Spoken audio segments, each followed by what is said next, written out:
Welcome to Popternative, where we dive into topical discussions from the worlds of pop culture, social media, and sports.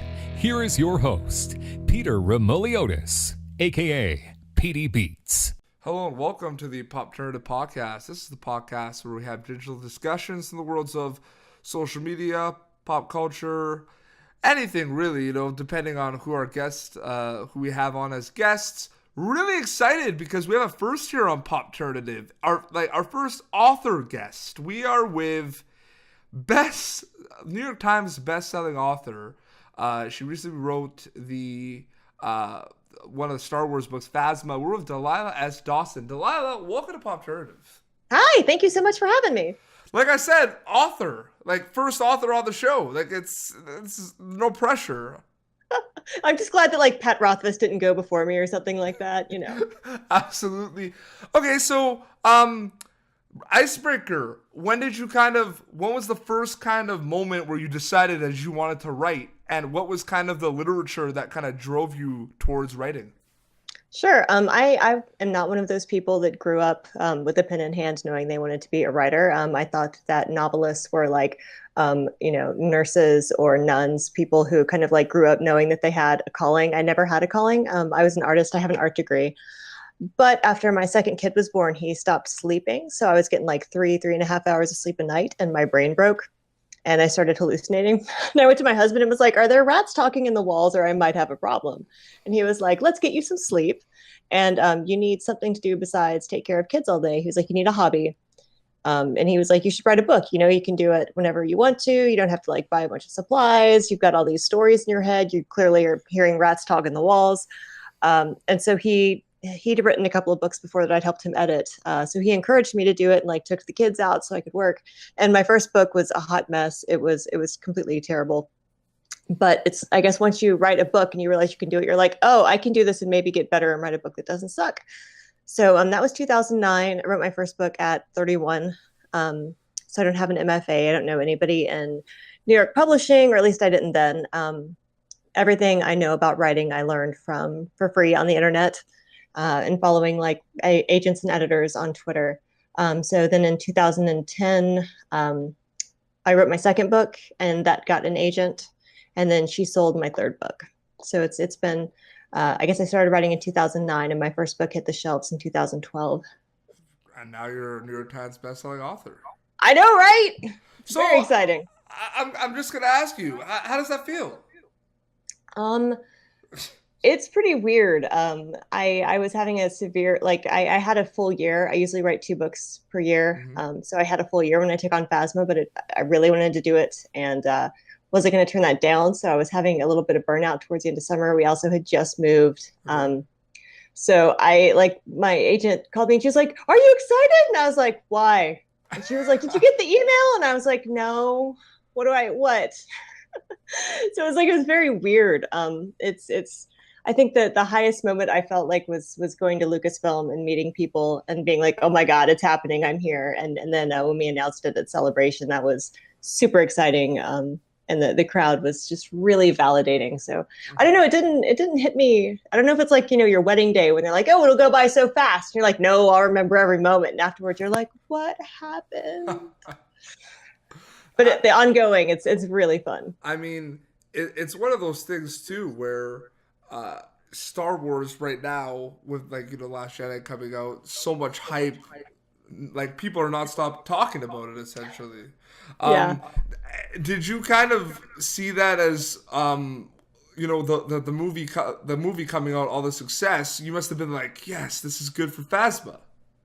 I'm learning that the people who read the books and the people who watch the movie aren't always, I take it back. Everybody who reads the book watches the movie, but millions and millions of people watch the movies and have no idea there's books about Phasma. I made the mistake of reading some comments in the first week when The Last Jedi was out, because I read the script in 2016. So I've known this whole time what happened, and I haven't told anybody. So I was like, oh, I wonder what people thought. And I read it and I was like, oh God, they're so full of hate. And so many people Star Wars.com or Star Wars Daily or whatever will post a picture of Phasma on Instagram and be like, what do you think? And 99% of the people are like, she was never used. She's the worst character since Boba Fett. She's just a walking bucket. And I'm like, read the book, you ingrates. So it's different, but the hardcore fans could not be lovelier. Like everybody I've met at Celebration or on like the Star Wars track at Dragon Con, like the people that read the books are just the best people. Oh, absolutely. Except for that one guy who walked past me at New York Comic Con while I was signing books and pictures and was like, "Oh, girls can't write Star Wars books," and then like disappeared before anyone could accost him. What? Not that guy. I don't like that guy. I don't like that guy ever. And he was wearing like a Rick and Morty Snuffles t-shirt. I was like, I would have complimented you on your shirt. I like Rick and Morty, but I don't like that. The fans not, yeah. There's a certain nihilism to the fandom occasionally. Are you a big reader? Oh yeah, Because sometimes there's author. Yeah, like, do you read books as well? Oh yeah, no. I think to be an author, you've got to constantly be reading. No, because I just wanted to know. Are you? Because some authors might or might not be avid readers. Like I'm not. Like Well, you have to be. Like you have to read. I think in your genre to have any awareness of what's happening. But at the same time, if you're writing a vampire book about Louisiana, you're not going to go find every vampire book about Louisiana to read. But almost every author I know is constantly reading one another's books and books from their publishers and books to blurb and blurb books that they find on BookBub. So my question, and this is why I'm so excited, because this is the first time I get to ask this, because you're the first author that's come on my show. But I find it so interesting that the big names like J.K. Rowling, I'm sure people know what they look like. They know what she looks like, right? And a lot of people that go to the conventions, they know what the authors look like. But essentially, there might be situations where you might walk into like a restaurant. Oh yeah, nobody knows who I am. Yeah, exactly. I'm sure you like that. Yeah, no, it's I don't know if I'd want to be mobbed, but I still I have this dream of one day seeing somebody independently reading one of my books on like an airplane or something like that. I still haven't seen that. So do you ever walk into like a bookstore and you just see Phasma right there, or you're just walking by your book? Like does that? Oh no, I do that at Target. Like I like to walk by and see Phasma and From a Certain Point of View are my first books in Target. So like every time I go to Target, I'm like, do. I mean, you should. I mean, I haven't identified myself and been like, hello, Target people. pick up the PA. If you're looking for a brand new book, Star Wars Phasma. I might or might not know the author. I heard she's pretty cool. No, I've had issues before where I've walked into a bookstore and been like, do you guys mind when authors sign books? And they're like, yes. Like I've gotten yelled at bookstores before, so I just don't even say anything. Wait, that's a thing? Like people show up and you just sign books for people? Yeah, I mean, I used to do that. Like every time I was in a different town, I'd show up, and if I saw my books, I would go to the desk and be like, hey, I'm the author. Here's my picture. Would you guys sign books? Most bookstores have little, signed stickers, and they have a saying a signed book is a sold book. Mm-hmm. But I think after a couple of times of being rejected from that, you're just like, you know what, we're okay. Although I was in the first time I saw my books in an airport, I asked if I could sign, and they let me, and I was super jazzed. That's really, really cool. I mean, you mentioned conventions and everything. Yeah. I mean, it's one of those things where I can imagine them being, especially with Star Wars, and you're there with Phasma, and you have this whole line. It could be exhausting and long, but I'm sure you love every second of it. Oh yeah. No, book signings, especially the book launch for Phasma we did together with Claudia Gray's Leia, Princess of Alderaan at DragonCon, and it was the line to get in to be in that panel was so long that I had trouble getting to it, and people being like, hey, there's a line, and I was like, trust me, you won't mind later. But it was crazy. That goes back to what I said though about them not knowing what you look like. Yeah. It was pretty funny. That's crazy to me. I remember reading I think it was I forget.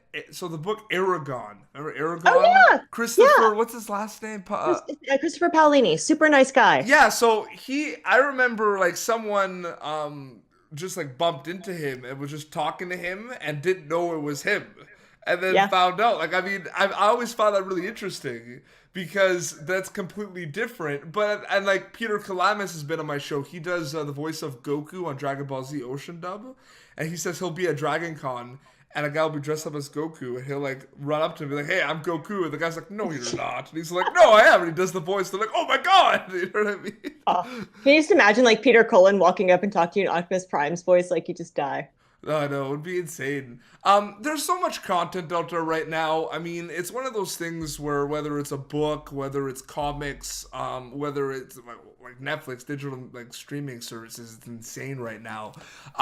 Do you think that there's still always going to be kind of a place for books and comics, like the physical copies? Because that's like a conversation that people are having, right? We're in a Oh yeah. digital age, but I'm just there are people.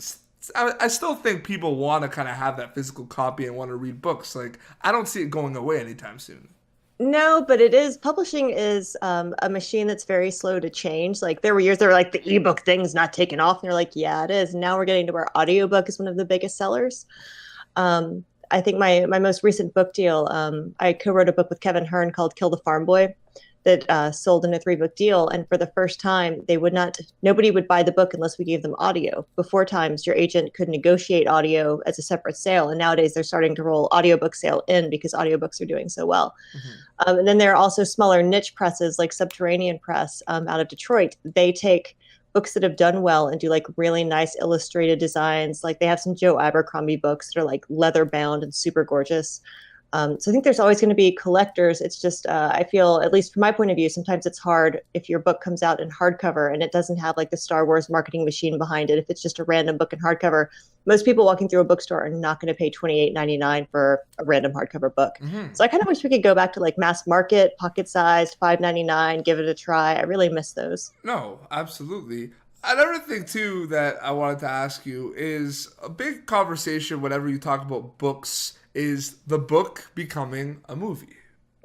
And I just wanted to know your opinion and perspective as an author and a situation where, you know, what like uh, an opportunity came where your book would be made into a movie. Would it like Knock on wood, man. Knock on wood. yeah. Let it happen. But like for I'm sure you have a lot of like friends that are authors that have had their books made into movies, right? What is like the consensus of that? I mean, is it a kind of just a terrifying process because you kind of don't know what's gonna happen?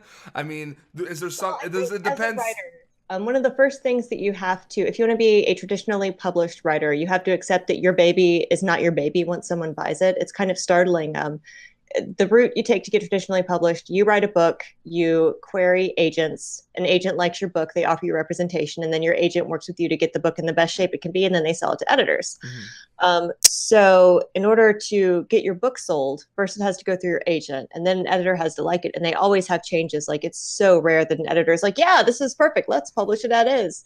So you get very accustomed to taking direction, to having people have ideas of your books to help make it better. So I think that you get kind of inured to the idea that your baby is not your baby when someone else pays for it. Most of the writers I know have certain deal breakers that would come up in the discussions before someone bought it. You know, I remember which books? I had one book that we were in talks about, but I was like, you know, if you try to whitewash this book and make all the characters white and straight, like you can't have it. You have to, you know, I have to have in writing that like, you know, the main character would stay a person of color, you know, and, you know, would remain of the sexuality they were in the book. So that's, you know, a deal breaker like that. Lots of people will definitely not sell it to someone who doesn't get the idea, but it's not like Sony doesn't call you and say, we'll take the book. And you go, yes. They call and they say, well, this is what we're thinking. What are you thinking? And you have calls and you discuss your vision, their vision, if you can work together. And I think if the author's too much of a diva or has too many deal breakers, or if the movie people or the TV people really want to tear it apart, I've seen deals not go through because they couldn't reach consensus. Absolutely. Now I have a very unique question that I'm really excited for your answers. So, looking at everything you have ever written and published, like all your works, right? It's a 2-part question. What is, from the fans' perspective, the favorite Delilah S.Dawson book? And what I mean by that is based on like everything you've got, like you've published, like you got published. What do you think is the most like popular, the one that people like you're known for the most? And then my second question is, what is your favorite book that you've ever been a part of and have written? So it's like a two-parter. So it's like the popular vote and like your vote. I mean, Phasma is the most popular one sales-wise, but it does have Star Wars behind it and the marketing machine of Star Wars behind it. But if you take that out and you go books that had to get by only on my merit, my first book, Wicked as They Come, was part of a series. It hit right when urban fantasy was big, and that's probably the book that, by itself, a little book with no publicity or marketing. Maybe it only has sold as much as Phasma did in its first 2 weeks, but for a debut author, and those are really, romance fans are super diehard. Oh, yeah. So I still hear about those and get mail about those a lot. My favorite. I mean, right now I'm working on the Kill the Farm Boy series with Kevin, which is the first book is out in July from Del Rey, and we're in the middle of that, and it's just so much fun. The news cycle is so dark right now, so unrelentingly bleak in America that we wrote like just trope flipping. They're calling it Discworld meets Princess Bride, so it's just fun. So that's probably the hope I'm hanging my hat on right now. Absolutely.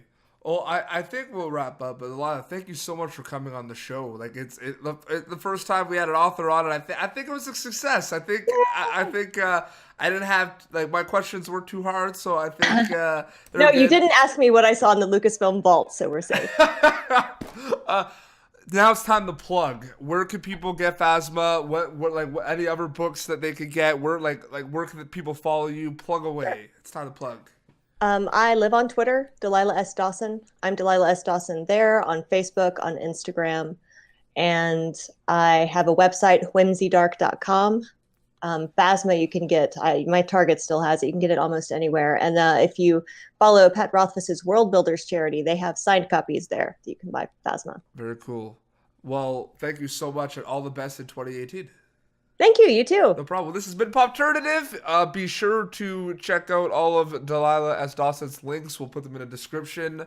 Follow us on Twitter at Popternative. Like us on Facebook, youtube.com, and iTunes. Subscribe for the video on YouTube and the audio version of the episodes. Until next time, this is Delilah S. Dawson and Peter Beats signing off. Thank you for tuning in to Popternative. Make sure to check out our past episodes of Popternative on YouTube. Be sure to like Popternative on Facebook and follow us on Twitter.